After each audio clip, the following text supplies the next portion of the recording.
He was 8,000 miles from home when his thumb trembled over the app and the live feed loaded.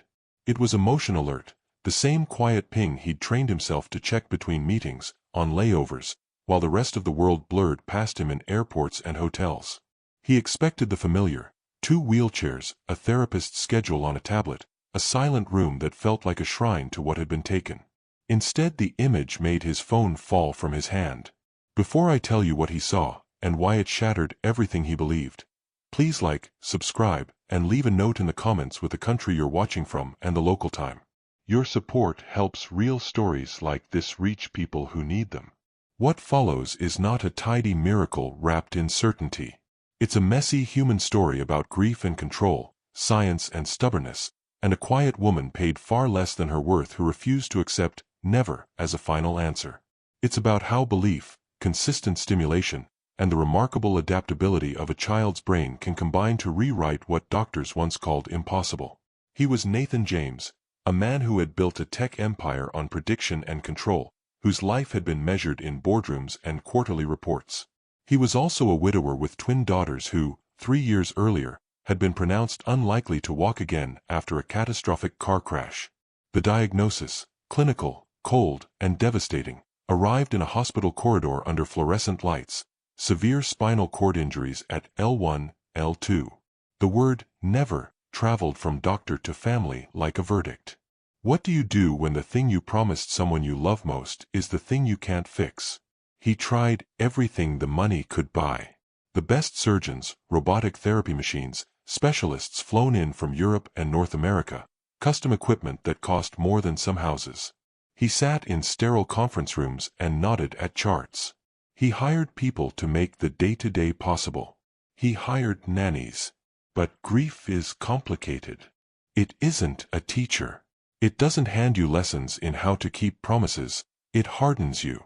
Nathan's grief became a shield and a weapon. When caregivers betrayed trust, when private photos were sold to tabloids, and when one nanny stumbled into the trap of profiting from the family's pain, his response was not just anger. It was a decision: no more risk.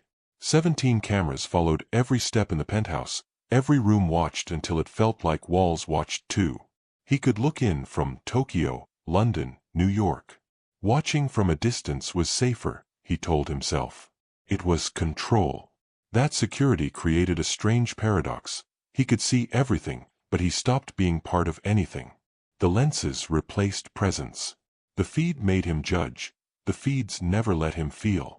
And so the twins, Bella and Charlotte, grew inside a house that contained everything money could provide and, at the same time, almost nothing he could give. This is where Hannah enters, and the moment that asks an uncomfortable question of all of us: what does it mean to believe in someone's possibility? Hannah was 28, with a pediatric nursing degree and NICU experience. She came with references and a firm handshake and, on paper, another competent hire. She signed a contract that explicitly allowed surveillance. Monitored, accountable, no deviations from the medical plan. She was paid $22 an hour. She was about to be tested in a way no resume could predict. Why did Nathan hire her? Because he could, and because he thought he had no choice. He expected compliance. Follow the protocols, maintain the status quo, keep the risk contained. What he didn't expect, what terrified and then slowly unmoored him, was that she would ignore the part of the system that had forgotten to ask who these girls were as people. From day one, Hannah did things the protocol did not recommend. She sat on the floor at the girls' level. She played old hymns on a small speaker and watched how their heads turned toward the sound. She moved their legs slowly, rhythmically, not to mimic therapy machines but to remind their muscles of motion. She read them simple, repetitive stories about little engines that could. She whispered words that weren't in any chart: encouragement, prayer, patience. She believed, and played as if belief mattered. Ask yourself, does the brain respond to belief? Neuroscience gives us a surprising, not magical answer. The developing child's nervous system, especially under the age of 7, is extraordinarily plastic. Neuroplasticity, the brain's capacity to reorganize itself by forming new neural connections, is not a metaphor. It's biology. In children, The potential for forming alternate pathways around damaged tissue is higher than in adults. Early, consistent stimulation can guide those pathways. The science doesn't promise miracles to every case, but it reframes prognosis from absolute to probabilistic. Not never, but maybe with the right inputs, right timing, and relentless repetition. This is the medical backbone to what Hannah did, and why what she did mattered. She didn't defy medicine, she layered care on top of it. She didn't ignore protocols, she infused them with human-level input. Music, story, touch, and the kind of patient repetition that trains muscles and rewires intentions. Nathan watched all of this through the same cameras he had set up to catch betrayal. At first he watched like a man expecting failure, ready to fire her at the first sign of deviation. She played music. The girls' heads turned. A leg twitched. A laugh, a small, fragile sound, sliced through years of silence. And with every tiny change, something in Nathan's armor cracked. There's a moment in the narrative where the intellectual understanding catches up with the emotional. Dr. Sarah Chen, the neurologist who had been seeing the girls, calls with data that is hard to dismiss. Muscle tone improving. Reflex responses strengthening. A clinician using terms like significant and documented progress, where once they had used words like unlikely. Evidence is a powerful thing. It brings the sterile language of medicine into a room where love and belief operate. It doesn't erase the complexity of recovery, but it changes calculations from hope as denial to hope as strategy. But even with science on the table, Hannah's work was not purely clinical. Neuroscience can explain why repetition, rhythm, and sensory input help form new pathways. It cannot fully explain the ways someone's consistent, empathetic presence rearranges the intangible interior world of a frightened child. The twins had been living within a landscape of loss. They had internalized the boundaries others had drawn for them. Hannah's presence shifted their internal maps. She did small things, music like an invitation, a story that scaffolded persistence, touch that signaled safety, that changed the girl's willingness to try. And then there's the human drama. The airport. Nathan is in Heathrow, about to board, feeling that familiar tug toward the safe distance. Emotion alert. He opens the feed because the compulsion to watch has become part of his routine. Empty wheelchairs flash first, then motion. And then, the moment the whole world feels like it pauses, he sees his daughters upright, wobbly and terrible and beautiful on their feet. Hannah kneels a few feet away, arms outstretched like a lighthouse. 1 step, 2 steps, collapse, embrace, laughter, tears. The kind of scene that rewrites a person's inner geography. He doesn't just see it, he feels it like an earthquake under his ribs. What's vital to stress is that the airport revelation was not a spontaneous miracle out of nowhere. It was the visible crest of weeks and months of consistent, measured, human-scale intervention. A cascade of therapy moments threaded together by someone who refused to accept a diagnosis as destiny. It was the product of tiny increments, a leg that turned, a muscle that responded, a laugh that returned and made the heart remember how to hope. After that, he banged against every wall that grief had built. He read medical journals at 3 a.m. He learned words he had avoided: neuroplasticity, critical window, incomplete spinal cord injury. He realized he had treated the prognosis as an endpoint instead of a probability. He had settled into a posture of preservation. Keep them safe, prevent further harm, minimize disappointment. But preservation had become a cage. The cane of control had cost him presence. The cameras had kept him informed but not involved. The contradiction of a man who could orchestrate tech systems across continents but couldn't be present for scraped knees and bedtime whispers is not meant to indict anyone. It's meant to reveal a truth about modern life. We can outsource care to systems and feeds, but presence, the slow, messy labor of intimacy, is a kind of work no algorithm replaces.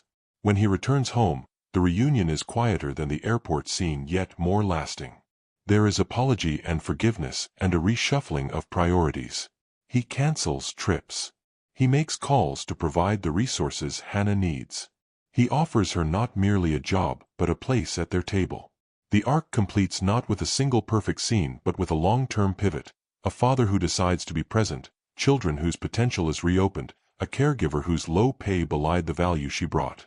There are hard questions here, ethical and systemic. Why had those earlier caregivers exploited the family's vulnerabilities? How had tabloids turned private trauma into consumable clicks? Why are the people who provide the most intimate, life-changing care so often paid the least? Hannah's story is not simply one of individual virtue. It's a mirror that reflects gaps in our systems, inadequate oversight of home care, the commodification of private life, and the societal tendency to reduce complex medical narratives to tidy verdicts. There's also the danger of romanticizing such outcomes. Not every child with a spinal cord injury will regain independent walking, and that reality deserves attention and compassion. The right framing is not everyone can be cured, but recovery trajectories are complex, and early, consistent, empathetic intervention changes probabilities. The science supports this nuance. Pediatric nervous systems are different from adults, and early, targeted, repetitive therapy increases the chances of meaningful improvement. Yet luck, timing, the specifics of injury, and countless variables matter. This family's story is extraordinary without being universal. What we can take away, beyond the emotional catharsis, are practical, human lessons. First, clinical diagnoses are guides, not immovable sentences. Medicine gives probabilities. It rarely gives absolute impossibilities, particularly in developing bodies. Second, belief matters even when it has no guarantee. The caregiver's presence, consistent, patient, tuned to small cues, provides a kind of input that devices and protocols cannot. Third, when systems fail families, individuals may step into the gap, but we ought to build better systems to prevent exploitation and to elevate truly effective care. The man who watched the feed from airports and conference centers learned to unlearn the posture that had protected him. He traded the illusion of control for the labor of involvement. He discovered humility in the face of complexity, and gratitude in the daily, incremental work of recovery. He learned to ask a different question, not, what can I buy to solve this? But, what do they need, consistently, day after day? There's also a moral about comparing value and pay. Hannah earned $22 an hour when the work she performed had the potential to alter life trajectories. The economic dissonance is stark. In a world where capital values scale and care labor is undervalued, her story is both inspiring and troubling. It prompts us to ask how we remunerate work that is relational and generative over time. In the aftermath, the family rearranged itself. Wheelchairs still sat in the corner for now, reminders of the years that had shaped them. But those wheelchairs were no longer the center of the story. They were part of the past, not the whole of the future. Nathan spent more evenings by the playroom floor than on planes. He read stories aloud, clumsy at first, because presence is a muscle that needs exercise.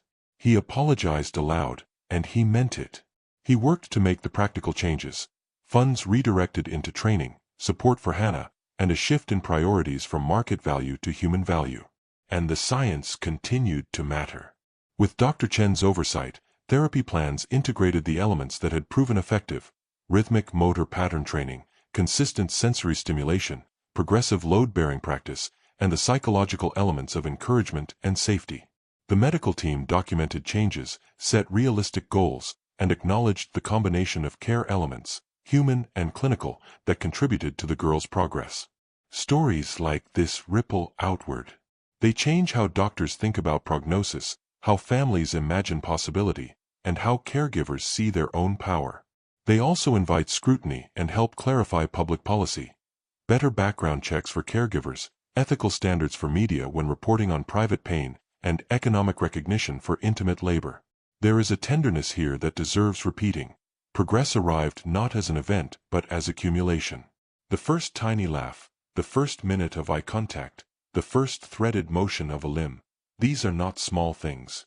They are the building blocks of more complex skills. Science tells us that the nervous system responds to consistent, patterned input. Emotion tells us that the nervous system responds to safety and belief. Hannah gave both. She gave pattern and personhood. And what about the man who dropped his phone in an airport? He changed. The image of him hunched in a boarding area, hands shaking and tears unchecked, is the visual shorthand for a larger interior movement, from surveillance to stewardship. He had been trying to guard. He learned to guard less and to give more. That shift feels both simple and monumental, because it involves one of the hardest human acts, relinquishing a posture of certainty and stepping into the vulnerability of presence. If you find yourself moved by this story, hold on to two things. First, evidence matters. The clinical changes were real and documented. Second, humanity matters. The smallest acts of empathy and patience can cascade into outcomes that data alone does not predict. Combine both, rigorous care and consistent human presence, and probabilities shift. This isn't a tidy, happy ending wrapped in silence. Recovery is ongoing. The twins will have therapies and follow-ups and the complex work of rebuilding strength and coordination. There may be setbacks, and the family will need supports. But the trajectory changed. The verdict became less final. So when you wonder whether belief is foolish in the face of hard science, remember the intersection where biology meets behavior. Children's brains are not passive vessels. They are responsive systems shaped by input. When people who care, parents, nurses, therapists, provide repeated, richly patterned experiences, those experiences change bodies and minds. When those people also believe in possibility, they create an environment where trying becomes possible again. He still keeps one camera turned on sometimes, less out of suspicion and more as a habit. But it no longer holds him at a distance.